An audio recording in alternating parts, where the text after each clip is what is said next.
Madame Josiane Corneloup, LR. Merci Monsieur le Président, Mesdames les rapporteurs, chers collègues.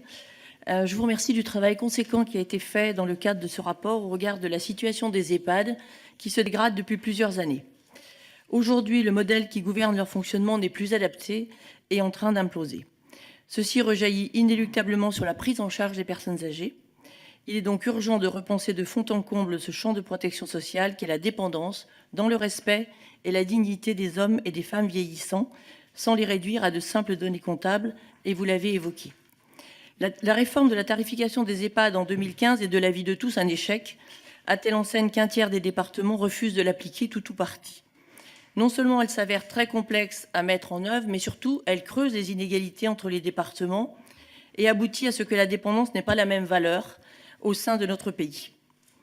De plus, elle ignore les écarts de coûts réels entre EHPAD publics et EHPAD privés du fait de publics différents, de statuts juridiques différents et de régimes fiscaux différents.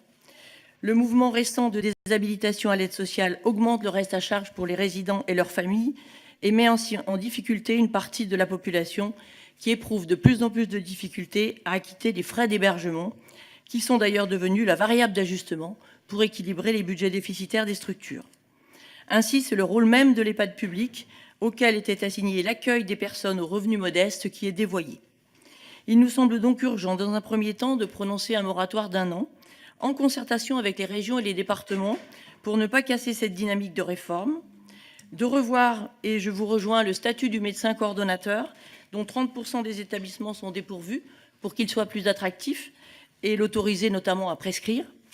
Revaloriser le métier d'aide-soignant eu égard à la pénibilité du travail, revoir la formation d'aide-soignant qui devrait, à mon sens, être axée autant sur l'accompagnement que sur le soin, augmenter les effectifs de personnel soignant en raison du public accueilli plus âgé, avec une proportion de personnes dépendantes importante et notamment démentes, prévenir la perte d'autonomie avec une consultation dédiée, mieux autoriser et encadrer la délégation de tâches, et je ne pense pas que vous ayez évoqué ceci, ça me paraît important, afin de permettre notamment aux agents des services hospitaliers de réaliser des toilettes en toute légalité et de valider ainsi leurs compétences par la VAE.